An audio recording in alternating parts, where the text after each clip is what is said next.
আসসালামু আলাইকুম বন্ধুরা, সবাই কেমন আছেন? সাধারণ উপকরণ দিয়ে সহজে বানানো যায় এমন একটা নাস্তার রেসিপি আজকে আপনাদের সাথে শেয়ার করব।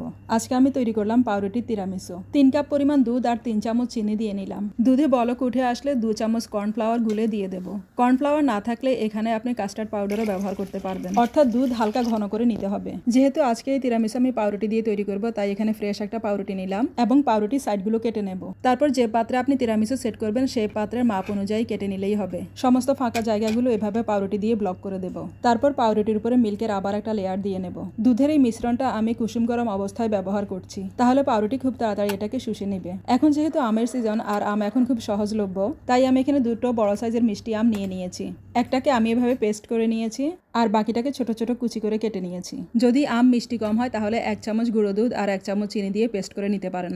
সবগুলো লেয়ার তৈরি হয়ে গেছে। এখন উপর থেকে এভাবে ছোট ছোট আমের টুকরো দিয়ে দিলাম। এখন 2 ঘন্টার জন্য নর্মাল ফ্রিজে রেখে দেব। এই ডেজার্ট আইটেমটা যত ঠান্ডা হবে খেতে তত ভালো লাগবে। পরিবেশন করার সময় আমি উপরে একটু বাদাম কুচি আর গোলাপ পাপড়ি দিয়ে নিলাম। ডেকোরেশন একেবারেই আপনার ইচ্ছে মতো, হাতের কাছে যা কিছু থাকবে তাই দিয়ে ডেকোরেশন করে নেবেন। কেমন লাগলো আমার পাউরুটির এই তিরামিসু রেসিপিটি? যদি ভালো লেগে থাকে অবশ্যই একটা লাইক কমেন্টস করে দেবেন। সবাইকে অসংখ্য ধন্যবাদ। ভালো থাকবেন, সুস্থ থাকবেন। খোদা হাফেজ।